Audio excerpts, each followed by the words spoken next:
12 जून 2025 air India AI-171 अहमदाबादचं runway सोडताच काही सेकंदातच कोसळलं आणि 241 प्रवासी 33 जमिनीवरील लोकांचं दुःखद निधन झालं.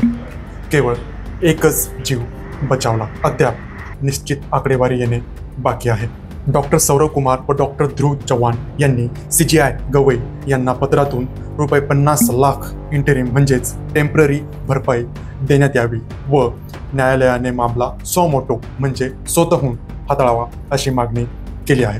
त्रिवेणी कोडकानी वर्सेस एअर इंडिया या सर्वोच्च न्यायालयाच्या निर्णयाच्या सिद्धांतावर या डॉक्टरांनी अर्जात भर दिलेला आहे. 2010च्या मँगलोर विमान अपघाताच्या प्रकरणामध्ये सुप्रीम कोर्टाने भरपाईचे 6 सुवर्ण नियम सांगितले होते. तेच आपण या व्हिडिओमध्ये बघणार आहोत. नियम पहिला, उत्पन्न पगार नव्हे तर एकूण CTC कॉस्ट टू कंपनी यावर आधारित असेल. नियम 2, भविष्यातील कमाईचा अतिरिक्त 30% ते देखील वयानुसार म्हणजेच वय जेवढे कमी भरपाई तेवढी जास्त. नियम 3, स्वतःचा खर्च वजा उदाहरणार्थ 3 जणांसाठी एकाच 3 रक्कम. नियम 4, वयानुसार गुणक लावून एकूण रक्कम देण्यात यावी. तसेच सुप्रीम कोर्टाकडे डॉक्टरांनी अर्जाद्वारे केलेल्या 4 गंभीर मागण्या. 1, तात्पुरती मदत 24 तासाच्या आत 50 लाख रुपये प्रति कुटुंब देण्यात यावे. सुप्रीम कोर्टाने तज्ज्ञ समिती नेमवावी. त्यामध्ये निवृत्त न्यायाधीश प्लस विमानतज्ज्ञ यांच्या समितीने भरपाई ठरवण्यात यावी.